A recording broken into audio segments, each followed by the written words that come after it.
Hi students, ഇന്ന് സ്പോർട്സിൽ നമ്മൾ അടുത്തതായിട്ടും പഠിക്കാൻ പോകുന്നത് ഒരു ഫുട്ബോൾ താരത്തിനെയാണ്. പെലെയുടെ original name Edson Arantes do Nascimento എന്നതാണ്. ബർത്ത് പ്ലേസ് വരുന്നത് ട്രസ് കൊറാക്കോസിലാണ്. റെസ്റ്റിംഗ് പ്ലേസ് വരുന്നത് സാൻഡോസിലാണ്. ഇനി അദ്ദേഹത്തിൻ്റെ വേറെ നേട്ടങ്ങൾ എന്തൊക്കെയാണെന്ന് നോക്കാം. അദ്ദേഹമാണ് 20th സെഞ്ച്വറിയിലെ സ്പോർട്സ് താരങ്ങളിൽ ഏറ്റവും സക്സസ്ഫുൾ ആയിട്ടുള്ളതും പോപ്പുലർ ആയിട്ടുള്ള ആളാണ്. ഇദ്ദേഹത്തിൻ്റെ നിക്ക് നെയിം ഓറി എന്നായിരുന്നു. ഓറി എന്നുള്ളതിൻ്റെ മീനിങ് കിങ് എന്നുള്ളതാണ്. 2000 ഡിസംബറിൽ പെലെയും മറഡോണയുമാണ് ഈ സെഞ്ച്വറിയിലെ ഫിഫ താരങ്ങളിൽ FIFA player of the century എന്നുള്ളൊരു അവാർഡ് പെലെയും മറഡോണയാണ് ഷെയർ ചെയ്തിരിക്കുന്നത്.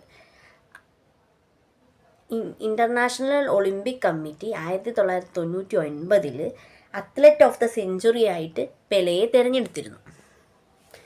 പെലെ ആണ് ഫുട്ബോൾ ഹിസ്റ്ററിയിൽ ഏറ്റവും കൂടുതൽ ഗോള് കിട്ടിയ വ്യക്തി അല്ലെങ്കിൽ പ്ലെയർ എന്ന ഗിന്നസ് റെക്കോർഡ് നേടിയ ആൾ.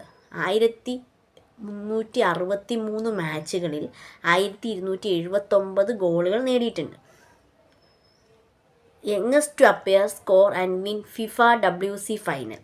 17 വയസ്സും 239 ദിവസവുമുള്ള സമയത്ത് അദ്ദേഹം ഫിഫ WC ഫൈനലിൽ, വേൾഡ് കപ്പ് ഫൈനലിൽ 1958 ബ്രസീൽ വേഴ്സസ് സ്വീഡനിൽ അപ്പിയർ ചെയ്തിട്ടുണ്ട്. യങ്ങസ്റ്റ് വേൾഡ് കപ്പ് ഹാട്രിക്ക് നേടിയ ആളും പെലെ തന്നെയാണ്. ഈ sports champion of the century എന്നും പെലെയെ വിശേഷിപ്പിച്ചിരുന്നു. IFFHSൻ്റെ world player of the century award 2000 നേടിയത് പെലെയാണ്. 3 വേൾഡ് കപ്പുകളിൽ കളിച്ച അല്ലെങ്കിൽ ജയിച്ച ഒരു ഫുട്ബോളർ പെലെയാണ്. 1958, 1962, 1970. ബ്രസീൽ കിങ് പെലെ ഡേ ആയിട്ട് നവംബർ 19 ആഘോഷിക്കുന്നുണ്ട്. ലാമിൻ